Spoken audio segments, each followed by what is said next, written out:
अब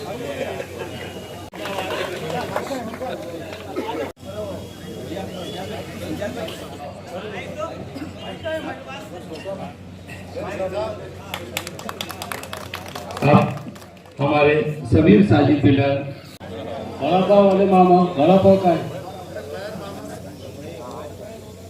अरे यार राजू भाई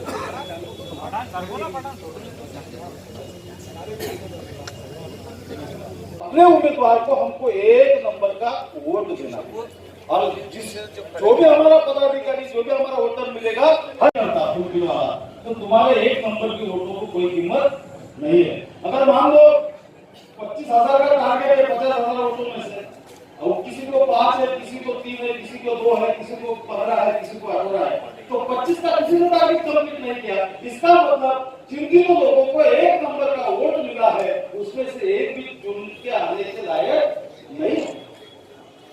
फिर क्या होता है, फिर 2 नंबर वाले वोट गिने जाते हैं और 2 नंबर वाले वोट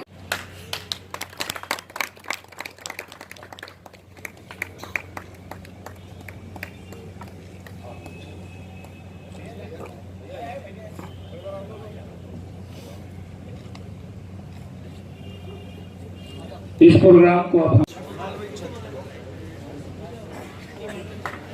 अरुण को वोट देना।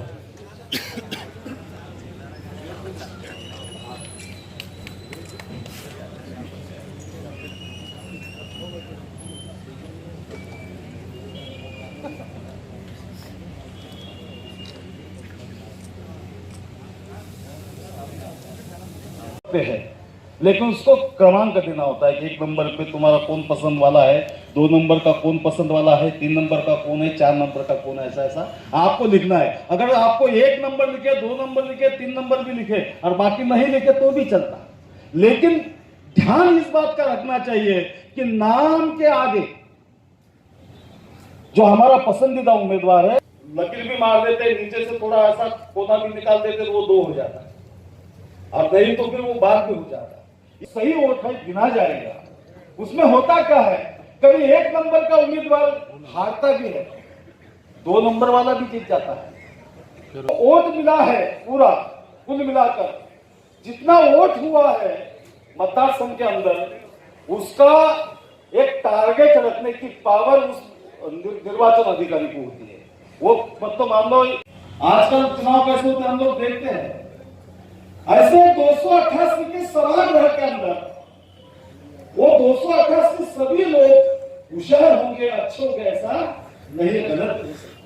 इसलिए उन लोगों ने लिया हुआ डिसीजन सही है या गलत ठहराने की पावर जो मैंने जो बताया आपको कि राज्यपाल जिनको नियुक्त करता है उसमें अलग अलग क्षेत्र के विद्वान लोग दिए जाते हैं, जैसे कला क्षेत्र के, क्रीड़ा क्षेत्र के, अच्छा भरा हुआ सोच सकते हैं, पर पसंद भी है एक लिखना है उसको मैं बताऊंगा आपको बाद में। सालों से हम लोगों ने जिनको चुन के दिया मराठीत एक म्हणे मुख्य सीताफळ ते पिकत नहीं लवकर सड़त नहीं है कि नहीं।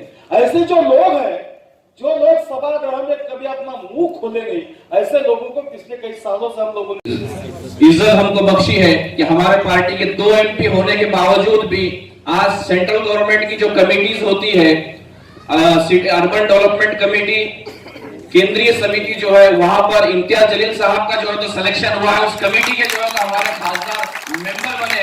ये हमारे लिए नहीं बल्कि हमारे पूरे शहर के लिए बहुत एक फख्र वाली बात है। मैं गुजारिश करने जाऊंगा और उसी के साथ साथ हमारे नए शहर सदर जिनकी नियुक्ति हुई है शारिक नक्शबंदी साहब, आप बखूबी उन्हें जानते हैं, एशिया एक्सप्रेस के चीफ एडिटर, मैं उनका गुजारिश करने जाऊंगा सभी साहिब बिल्डर और तमाम कारपोरेटर से कि खासदार साहब का इस मौके पर यहाँ पर इस्तेमाल करें, साथ ही साथ शारिक नक्शबंदी साहब का भी यहाँ पर इस्तेमाल करें। अरे रफीक भाई मुझे पटेल रफा तो 1 मिनट। अरे ओ मोबाइल अशफाक थोड़ा लंबा हो जाओ ना। हाँ ओ मोबाइल सलमान भाई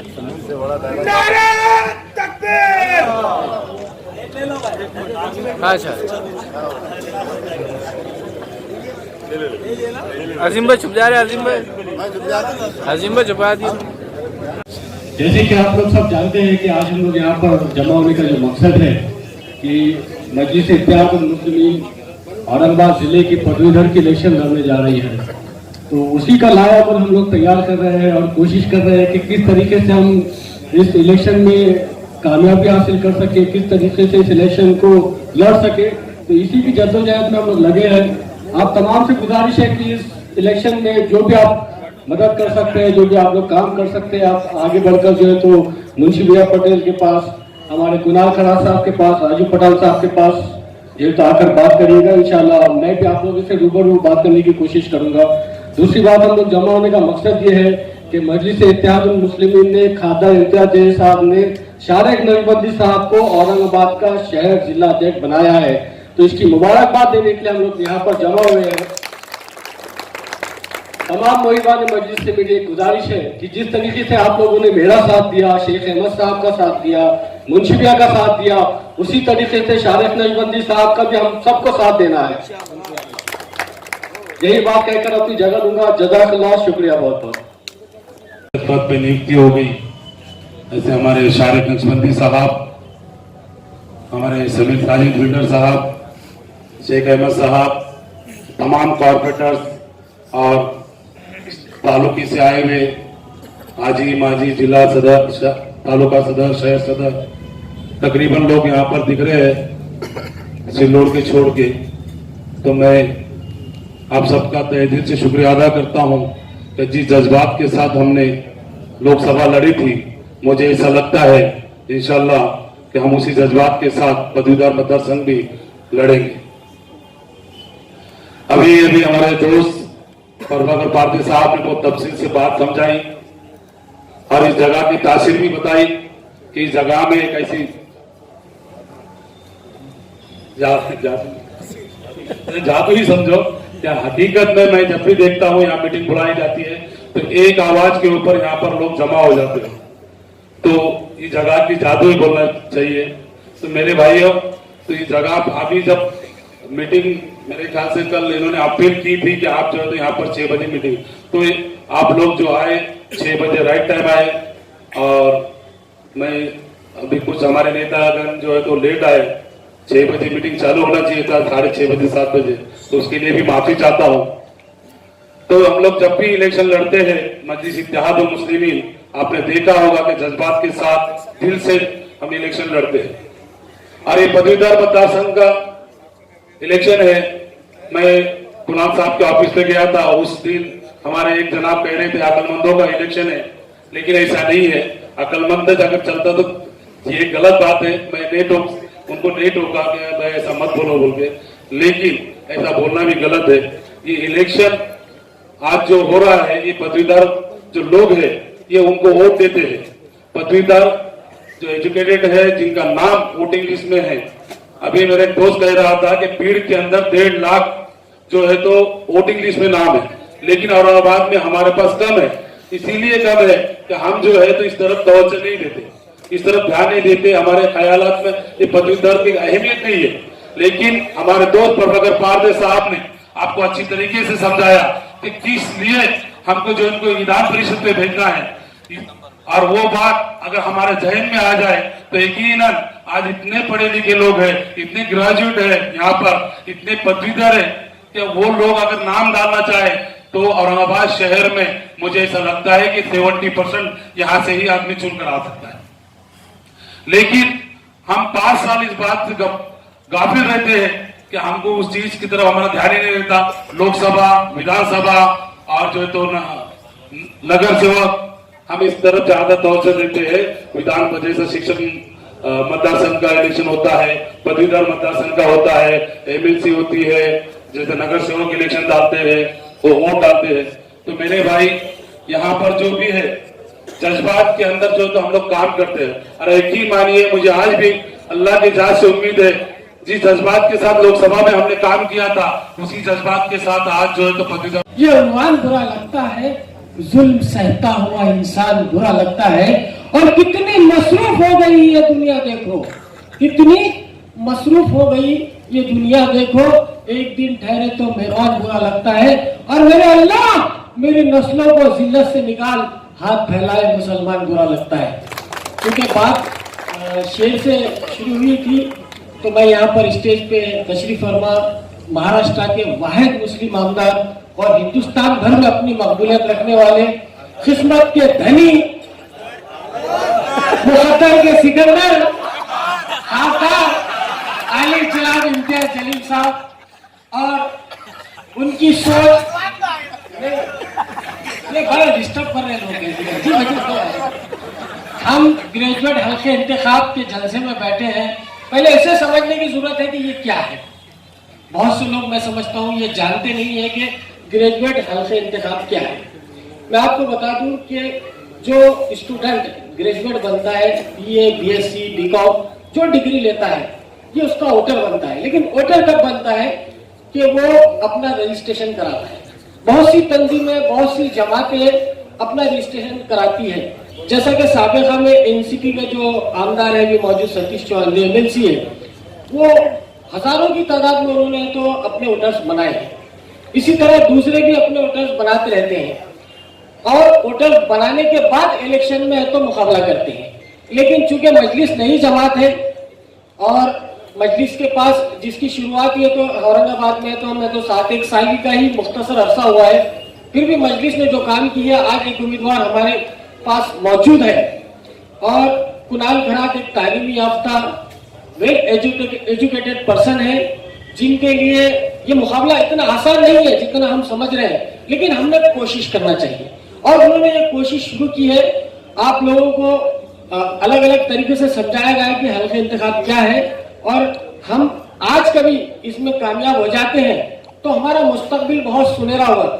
हमारी बदकिस्मती ये है कि मुस्लिम वोटर्स ग्रेजुएट होने के बाद भी अपने नामों का इंदराज नहीं करवाते हैं, जिसकी वजह से हमें दुश्वारियां होती हैं।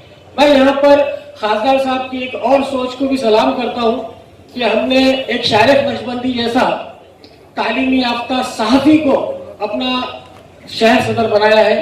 उस काबिल था वो शख्स, क्योंकि मैं उन्हें बहुत नजदीक से जानता हूँ। शारिक में वो तमाम शख्सियतें मौजूद है जो एक तालीमी याफ्ता नौजवान में होना चाहिए, एक सदर बनने जैसे शख्स के अंदर होनी चाहिए।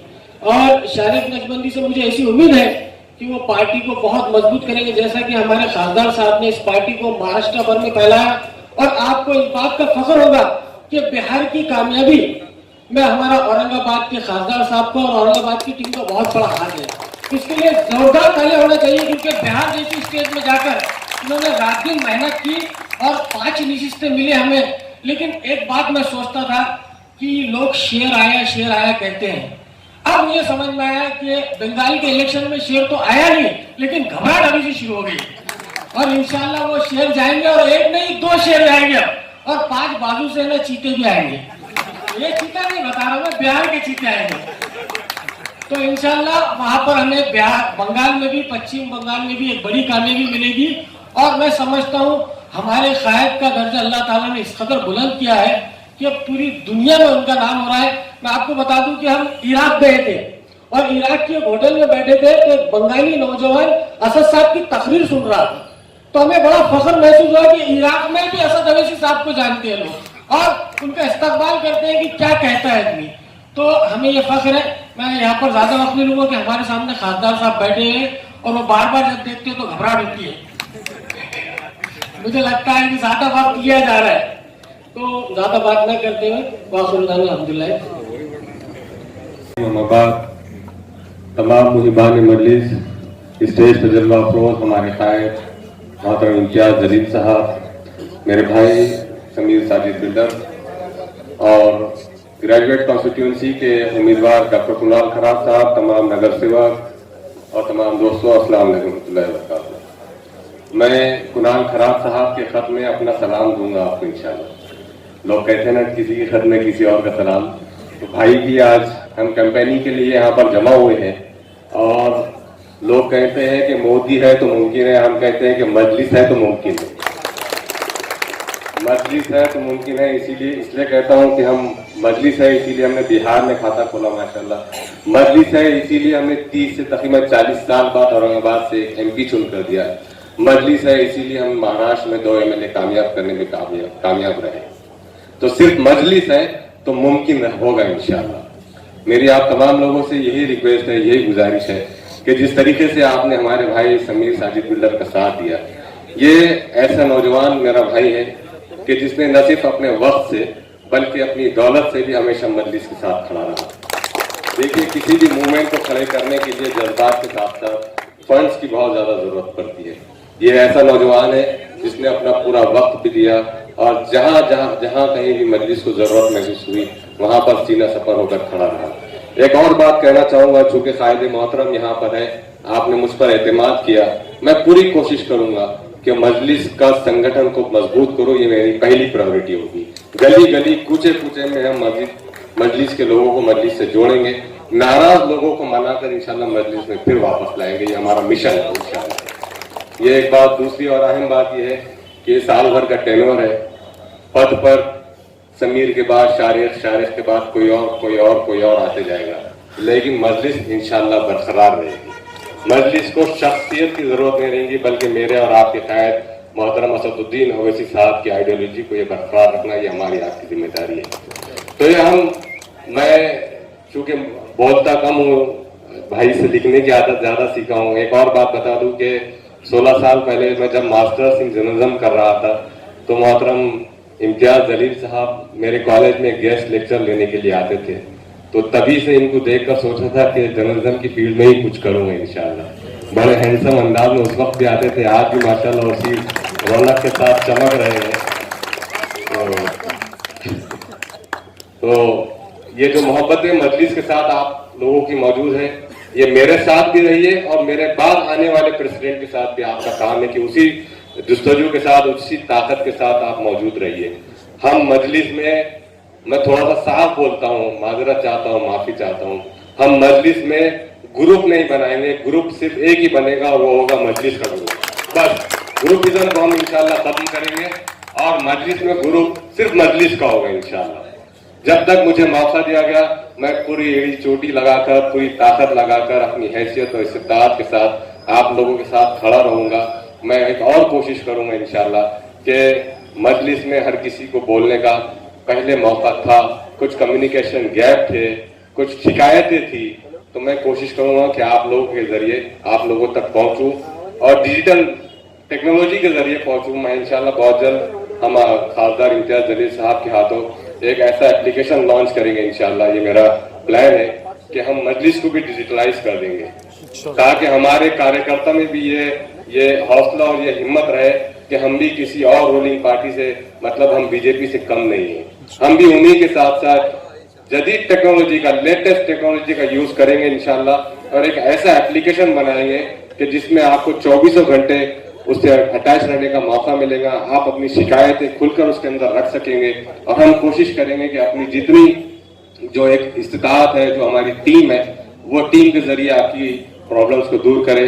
मेरे भाई समीर साजिद बिल्डर का वाकई में शुक्रगुजार हूँ, इसलिए कि पोस्ट जाने के बाद ये जर्फ वाले लोग ही होते हैं कि दोबारा अपने घर में बुलाते हैं, दावत देते हैं और दावत देने और खाना खिलाने का काम ये इनमें नहीं है, ये इनके अब्बा से आया हुआ है माशाल्लाह। तो इनके अब्बा के साथ भी मैंने काफी वक्त गुजारा। तो जिस जो मोहब्बत है, जो साथ आपने समीर भाई का दिया, मजलिस का देते आए हैं, मजलिस के साथ रहिए, मेरे साथ रहिए। मैं आपको इंशाल्लाह कभी शिकायत का मौका नहीं दूंगा।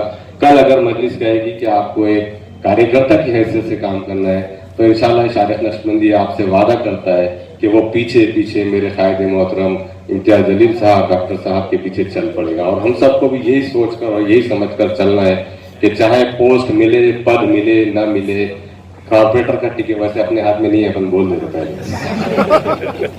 अपन सजेशन दे सकते हैं बस। पद मिले, पोस्ट मिले, कॉर्पोरेटर का टिकट मिले, ना मिले, मजलिस को इतना मजबूत करना है कि तुम्हारे और मेरे बच्चे आने वाले दिनों में सर उठाकर जिएंगे इस रियासत में इंशाल्लाह। जज़ाकल्लाह खैर, शुक्रिया। औरंगाबाद पदवीधर संघ 2020 के इलेक्शन के ताल्लुक से आए हुए मेरे सभी एमआईएम पार्टी के पूरे कार्यकर्ता, दोस्त, सहकारी, कॉर्पोरेटर, पदाधिकारी, सबको मेरा अस्सलाम वालेकुम, जय भीम, जय भीम। जैसे पदवीधर इलेक्शन के चुनाव जाहिर हुए,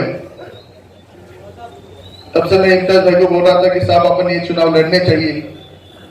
ये चुनाव एक बार अपने समझ में आ गया, ये चुनाव की वोटिंग कैसे कराने की और कैसे डालने की अपने समझ में आ गया, तो अगले 50 साल तक अपनी ये कॉन्स्टिट्यूंसी एमआईएम के हाथ में ही रहेगी। आज का ये इलेक्शन हम जो लड़ रहे हैं, अपने में खासियत है मजलिस में, हम लोग जब आमदर की इलेक्शन लड़ते हैं, खासदार की लड़ते हैं, नगर सेवक के लड़ते हैं, उसके लिए हम वोट बैंक बढ़ाते हैं और वोट करके भी लेते हैं। ये ताकत औरंगाबाद में, पूरे महाराष्ट्र में किसी में होगी तो वो सिर्फ मजलिस में दोस्तों। और एक बार आपको ये इलेक्शन पूरा समझ में आ गया, ये इलेक्शन में काम कैसा करना एक बार समझ में आ गया, तो आप देखिए सतीश चौहान क्या, सुरेश गोवालकर क्या, यहाँ पे कोई भी चुन के आएगा, यहाँ पे कुणाल खड़ा हो या कोई भी एमएम पार्टी से खड़ा हो, वो यहाँ पे चुन के आने वाला दोस्तों। तो इसीलिए मैं ये जो इलेक्शन अपन कंटेस्ट कर रहे हैं, और ये इलेक्शन हम जीतने के लिए लड़ रहे हैं दोस्तों। आप देखेंगे ये इलेक्शन में आपको लग रहा होगा कि मेरे वोट समझो नहीं है, अगर मैं उम्मीदवार हूं, मेरा पे वोट नहीं है, मेरे दोस्त है उनका वोट नहीं है, पर अपने में ताकत है, अपन एक ने भी 50 वोट का टारगेट बना दिया तो 50,000 वोट अपन यहां से जमा कर सकते दोस्तों। ये ताकत अपने मजलिस में, इसलिए मैं आपको यहाँ पे बोलना चाहता हूं, ये इलेक्शन कुछ सीएम नहीं बनाता, ये इलेक्शन विरोधी पक्ष के लिए नहीं होता, ये इलेक्शन एक कायदा बनाने विधान परिषद होता है, वहां पे जाने के लिए वोट ये इलेक्शन होता है। जब ये कॉन्स्टिट्यूंसी बनाई गई, ये कॉन्स्टिट्यूंसी बनाने के लिए जब ये पूरा परफॉर्मेंस का बनाएगा, पूरा इसका क्या बोलेंगे उसको हिंदी में, ढांचा जो बनाएगा, तो उसके लिए यहाँ पे एक काम था कि ये प्रोजेक्ट यहाँ पे जो ग्रेजुएट्स है, जो डॉक्टर्स है, जो इंजीनियर्स है, ये यहाँ से चुन के जाए और अपने हल्के की एजुकेशन के बारे में वो गवर्नमेंट के सामने अपने सवाल रखे। पर आज देखेंगे आप यहाँ पे जो लोग खड़े हैं वो सब कारखानदार है, भांडवलदार है, जिसके बड़े बड़े बिजनेस है, उनको सिर्फ ये लगता है कि हमारे पास आमदार का नाम होना चाहिए, एक पद लगना चाहिए, और वो पद के बलबूते हुए वो कारखाने चलाएंगे, वो के पूरे बिजनेस चलाएंगे दोस्तों। ये सब बंद करने के लिए आप यहाँ पे खड़े हैं दोस्तों। अपने जैसा नौजवान अगर यहाँ पे आगे जाता है तो हम अपने जो कॉन्स्टिट्यूंसी हो, पूरे महाराष्ट्र के जो पदवीधर हो, जो बेरोजगार है, जो उनको आज नौकरियां नहीं है, उनके बारे में बोलने के लिए यहाँ पर विधान परिषद आपको जाना है दोस्तों। आज आप देखेंगे आपके भाई होंगे, आपके दोस्त होंगे, आपके परिवार के सब लोग होंगे, आज वो डीएड है, बीएड है, सेट नेट पास है, पीएचडी है, पर उनको आज रोजगार नहीं है। वो इंजीनियर है, वो आर्किटेक्ट है, वो अलग अलग सीएस करे, उन्होंने सीए के, पर उनके पास रोजगार नहीं है। इसका कारण दोस्तों ऐसा है कि हम लोग जो लोग चुन के देते वो गलत हाथों में अपनी ये कॉन्स्टिट्यूंसी जाती है। ये सब बदलने के लिए अपने को ये टाइम अपने पार्टी के उम्मीदवार, अपने पार्टी के लोगों को चुन के लाना पड़ेगा। अपने आपस में के जो अपने जो लोग हैं, जो अपनी बात रख सके, ऐसे लोग चुन के आने पड़ेंगे। आप देखेंगे यहाँ पे बहुत सालों से एक पार्टी शिवसेना का राज था। जब हम सब एक आते हैं, जब हमने इत्याद होता है, हम जब जय भीम और जय भीम का नारा देते, तो सबसे बड़ा एग्जाम्पल औरंगाबाद में होगा, तो अपने खासदार इम्तियाज जलील सब अपने सामने दोस्तों। तो इसी ताकत को बड़ा करने के लिए ऐसे ही अपने को, और दूसरी बात अपनी ये अच्छी है कि अपनी जो पार्टी है ये इतिहास बनाने वाली पार्टी है दोस्तों। जहां पे भी अपन कदम रखते हैं उसका इतिहास हम बदल देते, ऐसी अपनी मर्जी से पार्टी दोस्तों। तो हमें भी आने वाले 1 तारीख को मैं सबसे दरखास्त करूंगा कि आप अपने तालुका में, अपने अपने एरिया में, अपने वार्ड में, कॉर्पोरेटर्स अपने वार्ड में, अगर थोड़ी जिम्मेदारी के साथ अगर अपन आगे बढ़ते हैं, थोड़ा सीरियसली अपन इलेक्शन को लेते हैं, तो इंशाअल्लाह अपनी जीत बहुत जरूर पक्की होगी दोस्तों। तो इसलिए मैं आपको एक बार बताऊंगा कि इलेक्शन जो है ये प्रेफरेंस वोट होते इसमें होते हैं। इसमें आप 32 उम्मीदवार इसमें है खड़े, तो आप 32 के 32 वोट इसमें दे सकते हैं। इसमें first preference, second preference, third preference, fourth preference, fifth preference, ऐसे वोट अपन दे सकते हैं। पर हमें एक आप लोग दिमाग में रखना पड़ेगा कि हमको सिर्फ एक प्रेफरेंस का वोट देना है। आपको एक बता दूं कि अभी पिछले जो चुनाव हुए थे उसमें फर्स्ट प्रेफरेंस से कोई भी उम्मीदवार चुन के नहीं आया, फिर उसमें जो सेकंड प्रेफरेंस के वोट चुने गए उसमें ये उम्मीदवार चुने। तो ये सब दोस्तों ध्यान में रखिए कि अपने वोट अपना सेकंड प्रेफरेंस अगर दूसरे को जाता है, अगर हम पहले प्रेफरेंस में फर्स्ट नंबर पे भी रहे तभी हम हार सकते हैं दोस्तों। इसलिए अपने को फर्स्ट प्रेफरेंस के ही वोट देना है। मेरा जो बैलेट पेपर पे मेरा सीरियल नंबर है 5, उसके सामने कुणाल गौतम खरात, उसके सामने लिखना है 1। तो ये 1 अपनी पहली पसंदी देने के लिए आप लोग सबको बोलना है। और आपने सबने एक आदमी ने एक टारगेट बनाया, अपनी पार्टी ने अगर टारगेट बनाया कि अपन ये वोट करा के ले सकते और अपन ये इलेक्शन जीत भी सकते हैं दोस्तों। तो मैं दरख्वास्त करूंगा आने वाले 1 तारीख को आप सब कुणाल गौतम खरात के सामने 1 नंबर का एक बैलेट पेपर पे 1 लिख के आप उनको जिताएंगे और इंशाल्लाह 3 तारीख को अपनी जीत अपने हाथ में रहेगी दोस्तों। ये बोल के मैं आप पे रुकता हूँ। आप लोग सबको इम्तियाज भाई को सुनना है। जय भीम, जय हिंद। जवान के हाथों ये हमारे एमपी साहब के लिए मैं संवरता ही गया, अज़्मे जवां के हाथों मिट गए वो खुद, इनकी हस्ती को मिटाने वाला। तो चलिए इस सिलसिले को आगे जारी रखते हुए मैं आवाज दे रहा हूं हमारे लाडले खासदार जनाब इम्तियाज जलील साहब को। जोरदार तालियों से इनका इस्तेमाल कीजिए। अस्सलाम वालेकुम। स्टेज पर मौजूद मजलिस इत्तेहादुल मुस्लिमीन के औरंगाबाद शहर जिला के अध्यक्ष शारिक नक्शबंदी साहब, समीर साजिद साहब, कुणाल खरात साहब, मजलिस इत्तेहादुल मुस्लिमीन के तमाम जिम्मेदारान, एक्स कॉर्पोरेटर्स, जिले से आए हुए मजलिस के तमाम चाहने वालों, सबसे पहले तो मैं आप लोगों को बिहार की कामयाबी की बहुत बहुत मुबारकबाद पेश करता हूं। जमीर खादरी साहब ने कहा कि इम्तियाज जलील और औरंगाबाद टीम का भी बहुत बड़ा हाथ है। हकीकत ये है कि जो लोग वहां पर गए थे काम करने के लिए, जीत अकेले सिर्फ उनकी वजह से हुई है ऐसा नहीं है। जो औरंगाबाद में थे या महाराष्ट्र में थे या हिंदुस्तान में थे लेकिन बिहार नहीं पहुंच सके, जीत उनकी वजह से भी मुमकिन हुई क्योंकि उन्होंने दुआओं में उस जीत के लिए शिद्दत से मांगी थी कि हम बिहार के अंदर ये जीत हमें हासिल हो। और यकीनन आप लोगों की यही तड़प थी कि आज मजलिस इत्तेहादुल मुस्लिमीन जिस मुकाम के ऊपर पहुंची है, मजलिस का सफर जहां से शुरू हुआ था और आज जिस मुकाम के ऊपर वो खड़ी है,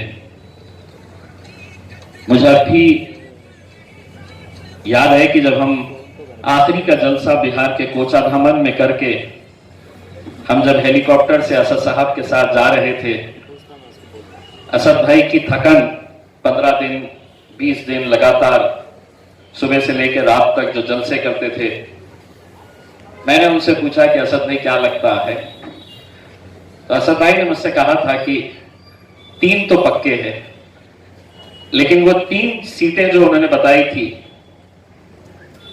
वो 3 सीटें हमें भी लगता था आएगी करके, लेकिन मैंने असद भाई को बोला कि मैं बोला नहीं असद भाई, कोचाधामन की सीट जिसके ऊपर हमने भी बहुत मेहनत की है वो इंशाल्लाह वो भी निकलने वाली है। तो हमारा ये था कि उस दिन सफर के दौरान ही हमने ये कहा था कि अगर 5 सीटें अगर मजलिस की निकल जाती है तो इंशाल्लाह फिर मजलिस को कभी पलट कर देखने की जरूरत नहीं पड़ेगी, हम आगे ही आगे निकलते जाएंगे। और हकीकत यही है कि उस दिन के बाद से आप हिंदुस्तान का कोई भी अखबार उठा लीजिएगा, कोई भी मैगजीन उठा लीजिएगा, जिस मजलिस इत्तेहादुल मुस्लिमीन से जुड़े वो नौजवान जिन्होंने यहाँ पर मजलिस को लेकर आए थे, उन्हें याद होगा वो दिन जब अपने मोटरसाइकिलों के ऊपर वो मजलिस का झंडा या मजलिस का स्टिकर भी लगाते थे, तो लोग या खास तौर से पुलिस वाले उन्हें किस तरह से परेशान करते थे। लेकिन आज अल्हम्दुलिल्लाह आप लोगों की मेहनत की वजह से वो दिन भी आया है कि जहां पर खिजर भाई फखर से नौजवान कहते हैं कि मैं मजलिस का कार्यकर्ता हूं, मैं मजलिस का एक नुमाइंदा हूं। यह अल्हम्दुलिल्लाह ये आप लोगों की दुआओं का नतीजा है। दोस्तों, ये सफर आगे बढ़ता रहेगा, हम लोगों की मेहनत जारी रहेगी, हम लोग कोशिशें करते रहेंगे। और जब हम कोशिशों की बात करते हैं तो औरंगाबाद इसकी एक ऐसी मिसाल है कि जो मेरे हिसाब से हैदराबाद से भी थोड़ा हटके है। क्योंकि हम जब कोशिश करते हैं तो क्या होता है आप लोगों ने देखा है। हमने जब 2019 में औरंगाबाद वालों ने कोशिश की तो कई औरंगाबाद वाले ही ये कहते थे कि नहीं ये नामुमकिन है, ये मुमकिन हो ही नहीं सकता। कुछ हमारे ही अंदर के लोग ये कहते थे कि नहीं ये बेफजूल की हम मेहनत कर रहे हैं। लेकिन उस वक्त भी हम ये कहते थे कि मेरा और आपका हमारा काम सिर्फ मेहनत करना है, जीत और हार का फैसला हम अपने रब पर छोड़ते हैं। और देखिए नतीजा क्या हुआ है। आज बिहार में जब गए थे तो बिहार की किशनगंज की सीट हम महज इसलिए हारे हैं कि भारतीय जनता पार्टी कांग्रेस ने सिर्फ वो सीट जिसके ऊपर हमारा इकलौता एक आमदार चुनकर आया था पिछले बाई इलेक्शन के अंदर 9 महीने पहले, पूरी ताकत उन्होंने वहां पर लगा दी थी। उनकी ये सोच थी कि ये एक सीट इनके हाथ से ले ले, बाकी तो ये जीतने वाले नहीं है। लेकिन सब लोगों की मेहनत थी कि वहां पर 5 सीटें हम लोग जिताकर लेकर आए। और इंशाल्लाह अब यहां से जो सफर आगे बढ़ने वाला है वो यकीनन, लोग कहते हैं कि आप पश्चिम बंगाल जाएंगे क्या, लोग सवाल करते हैं कि आप उत्तर प्रदेश जाएंगे क्या, तो हम उन्हें जवाब देते हैं अब सिर्फ पश्चिम बंगाल की, अब सिर्फ उत्तर प्रदेश की बात नहीं होगी, पूरे हिंदुस्तान में मजलिस इंशाअल्लाह जाएगी और अपनी फतह वहां पर मिलेगी।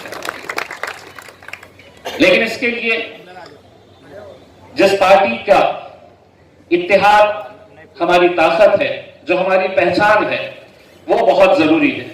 मुझे आज इस बात की खुशी है कि जिस जगह के ऊपर मैं खड़ा हुआ हूं, ये दारुसलाम बुड्डी लाइन का कुछ जगह ऐसी होती है जो बहुत रास आती है, और समीर साजिद ने इस जगह को ऐसे जगह बना दिया था कि मैं जब भी जमीन के ऊपर खड़ा रहा तो मुझे सिर्फ यहां से फतह हासिल हुई, चाहे वो 2014 का इलेक्शन हो या 2019 का लोकसभा का इलेक्शन हो। ये वही जगह है जहां से हम लोगों ने अपनी मंजिल की तरफ हमने कूच किए थे और कामयाबी हमें मिली थी।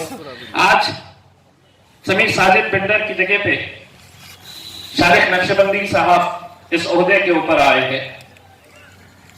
मुझे मालूम है कि मजलिस में कुछ ऐसे भी लोग होते हैं जो समीर साजिद के पास आते होंगे और कहते होंगे कि भाई क्या हुआ, आपको क्यों हटाए।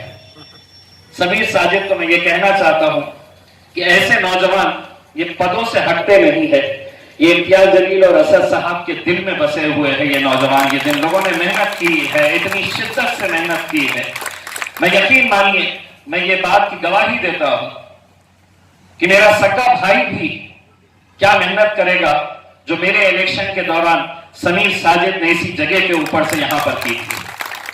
ये बातें कभी भुलाई नहीं जा सकती है, और मैं अगर इसे भुलाने की कोशिश करूंगा तो मेरे से ज्यादा खुदगर्ज कोई इंसान नहीं हो सकता है।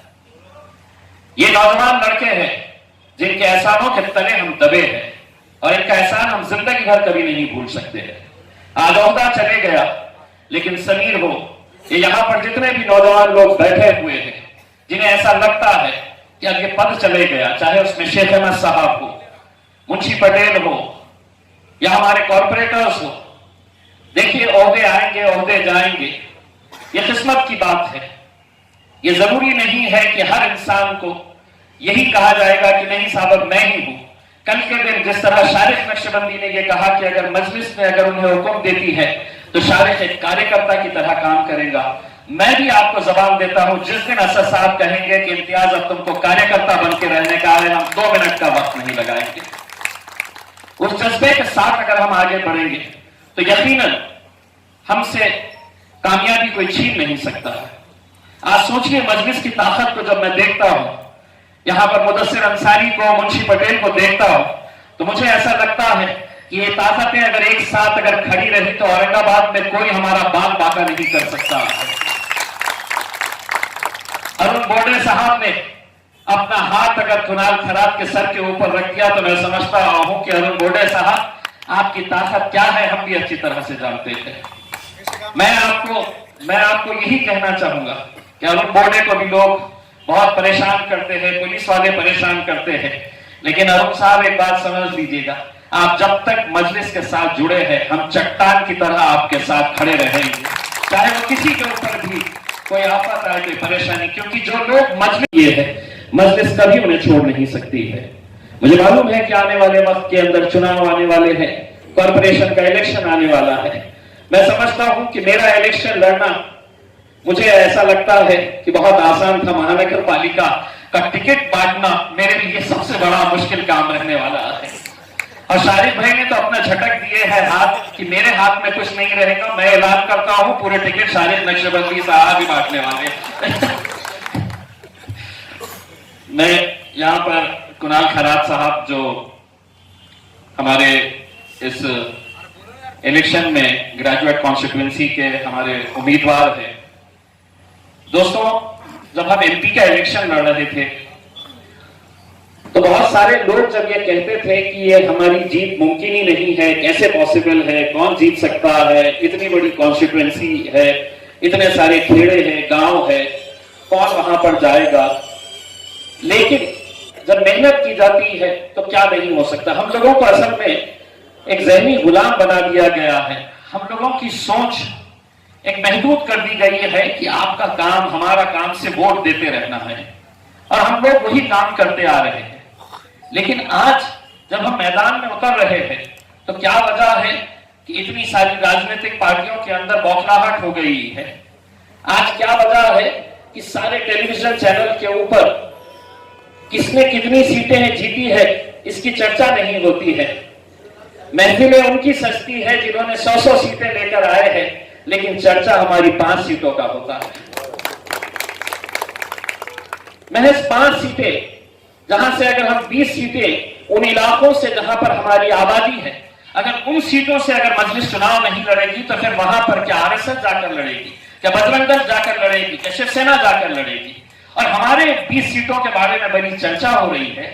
राष्ट्रवादी कांग्रेस ने 150 सीटें वहां पर लड़ी है। जानते हैं कितनी सीटों पर जीत हासिल हुई है उन्हें? पूरे 150 के अंदर उनकी जमानत जब्त हुई है। चंद्रकांत खैरे साहब, हमारे पुराने पूर्व सांसद आदरणीय, वो भी आए थे बिहार में प्रचार करने के लिए। उनकी पार्टी हमारे से ज्यादा चुनाव लड़ रही थी वहां पे, हमारे से ज्यादा सीटों पर वो चुनाव लड़ रही थी। हम महज 19 सीटों पर लड़े, वो 23 सीटों के ऊपर इलेक्शन लड़े, 45-45। लेकिन उनकी कितने सीटें आए पता है? पूरे के पूरे जमानत जब्त हो गए। उनकी कोई चर्चा नहीं कर रहा है, बस हमारी सीटों के ऊपर चर्चा। हम क्यों गए हैं वहां पर? हम वहां पर जा रहे हैं तो वोट काटने का काम कर रहे हैं। अरे हमने तो औरंगाबाद शहर के अंदर पिछले 30 सालों से किसको वोट दिया? हम मजलिस तो मैदान में थी नहीं। लोकसभा के इलेक्शन के अंदर लगातार अगर शिवसेना यहां से जीत कर आ रही थी तो मुसलमान दलित समाज किसको वोट दे रहा था? वही कांग्रेस को दे रहा था, ये वही राष्ट्रवादी को दे रहा था। लेकिन जब हमको ये एहसास हुआ कि अब इनमें इतनी हिम्मत नहीं है उनको हराने की, तब हम मैदान में गए और हमने बताया कि अब हम बताएंगे जीत कैसे हासिल की जाती है। और उसी का नतीजा है कि आज एक सफर जो शुरू हुआ, ये फख्र की बात है औरंगाबाद के तमाम नौजवानों को, बुजुर्गों की, हमारी माँ और बहनों की, कि पूरे महाराष्ट्र से सिर्फ एक ही मुसलमान खासदार चुनकर आता है और वो आपके शहर औरंगाबाद से चुनकर आता है। ये हमारी सबकी मेहनतों का नतीजा है। उसी तरह से ये जो ग्रेजुएट कॉन्स्टिट्यूएंसी का इलेक्शन है, आप देखें कि इस यूनिवर्सिटी से हजारों की तादाद के अंदर हमारे बच्चे ग्रेजुएशन होकर निकल रहे हैं। अलग अलग कॉलेजेस से बीए, बीएससी, बीकॉम होकर पास हो रहे हैं। डिग्रीज उन्हें दी जाती है डॉक्टर बाबा साहब अम्बेडकर मराठवाड़ा यूनिवर्सिटी से। लेकिन चूंकि हमारे अंदर ये बेदारी नहीं है, हमको ये पता नहीं है कि ये भी एक इलेक्शन है जिसके अंदर हम कूद सकते हैं, ये इलेक्शन हम लड़ सकते हैं, ये इलेक्शन हम जीत सकते हैं। सिर्फ उसमें होता यह है कि आपको अपना रजिस्ट्रेशन कराना होता है। अब रजिस्ट्रेशन कराने के लिए आपको डिग्री चाहिए होता है। अब हम 10 साल पहले, 20 साल पहले हम पास हो गए हैं, अब वो डिग्री कहां रखी है पता नहीं है। जब मेरा खुद का रजिस्ट्रेशन कराने की बात आई थी तो मुझे भी ढूंढना पड़ रहा था कहां से लाओ। फिर जब बेगम को पूछा कि तुम्हारा डिग्री कहां है तो 3 दिन तक तो मेरे ऊपर चिल्ला रही थी, काहे को चाहिए अब इतनी पुरानी डिग्री। मैं बोला रजिस्ट्रेशन कराना है। तो ये हर घर की कहानी है।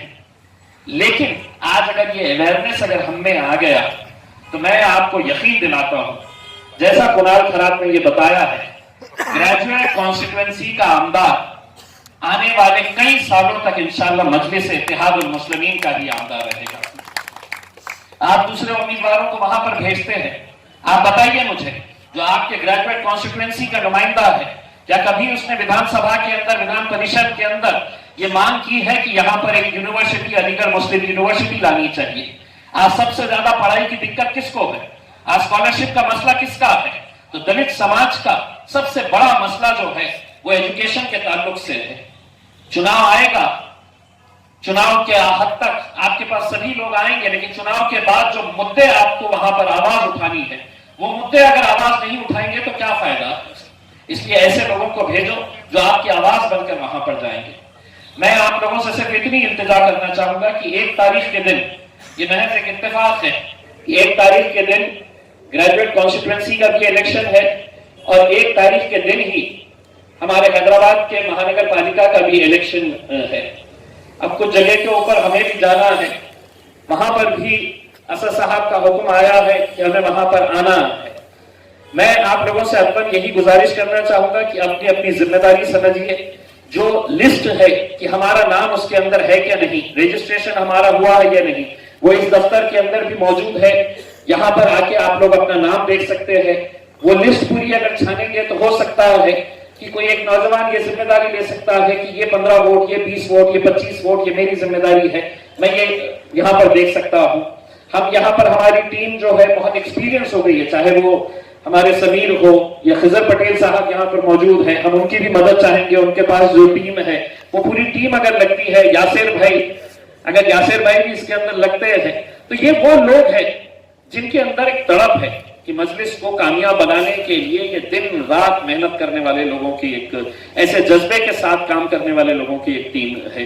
डॉक्टर गफ्फार खादरी साहब जो हमारे महाराष्ट्र के वर्किंग प्रेसिडेंट है, वो अगले 3 दिनों तक कुणाल खरात के साथ पूरे रीजन का दौरा कर रहे हैं। उसमें जालना, बीड़, परभनी, उस्मानाबाद, ये वहां पर कुणाल खरात के साथ जाएंगे, वहां पे अलग अलग तौर के ऊपर अपनी मीटिंग करेंगे। अभी भी वो एक मीटिंग के अंदर मौजूद है। कुणाल खरात अभी भी यहाँ पर लासूर और दूसरी जगह के ऊपर चक्कर लगाकर आए हैं। तो आप लोगों से मेरी यही अदबन गुजारिश है कि आप लोग ये इलेक्शन को भी बहुत संजीदगी के साथ लीजिएगा। जितना अपने तरफ से हो सकता है ये कोशिश करिएगा कि कुणाल खरात को हमारे को जिताकर लेकर आने का है। तमाम कॉर्पोरेटर्स को मैं ये कहना चाहूंगा कि शारिक नक्शबंदी का जो ऐलान हुआ था, एक ऐसा था कि हम कुणाल खरात के एक प्रोग्राम के अंदर ही मतलब ये हुआ कि असद साहब कभी भी हुक्म दे सकते हैं, तो हमने तय कर लिया कि चलिए यही प्रोग्राम में अनाउंस कर देते हैं।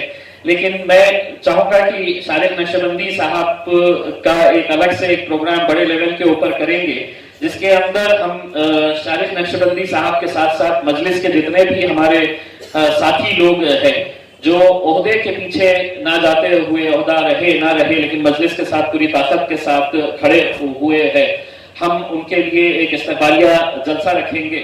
और बहुत उम्मीद है कि हम लोग जैसे ही हैदराबाद का इलेक्शन खत्म होगा तो यहाँ पर असद साहब को भी लाने का चल रहा है, बशर्ते कि कोरोना पूरा हिसाब किताब में रहे। कोरोना कंट्रोल में रहा तो हम लोग आम खास को जल्द भराएंगे। यहाँ पर पाटिल मामा भी है, पाटिल मामा अपने लेवल के ऊपर करिए, वहाँ पे वड़ा पाव खिलाइए सबको। आपके बारे में एक साहब ने कहा था कि आप नकली है करके, उनको वक्त आ गया है बताने का कि आप कितने असली है करके।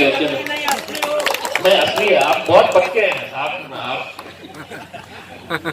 तो मैं आप लोगों से सिर्फ यही गुजारिश करने के लिए यहाँ पर आया था। हम उम्मीद करते हैं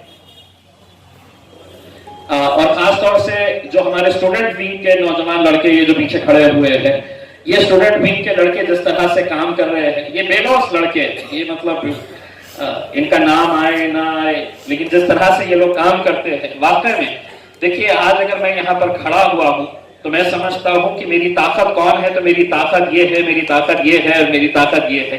ये सभी लोगों की वजह से अल्हम्दुलिल्लाह आप भी है। तो सभी लोगों की वजह से ये मुमकिन हुआ है। बस यही उम्मीद करते हैं कि इंशाल्लाह बिहार का जो सफर हुआ है, हम 4 तारीख के दिन जब हैदराबाद के नतीजे आएंगे उससे एक दिन पहले हम ये नतीजों का भी इंशाल्लाह बहुत अच्छे तरीके से अगर हम लोग मेहनत करते हैं तो इसके भी नतीजे अच्छे आएंगे।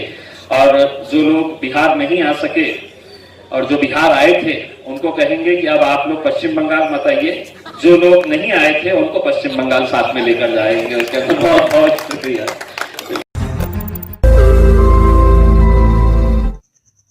रोज नई खबरों को देखने के लिए हमारे औरंगाबाद समाचार चैनल को सब्सक्राइब कीजिए और नोटिफिकेशन पाने के लिए हमारे बेल आइकन को दबाइए ताकि हर खबर की नोटिफिकेशन आपको मिलती रहे।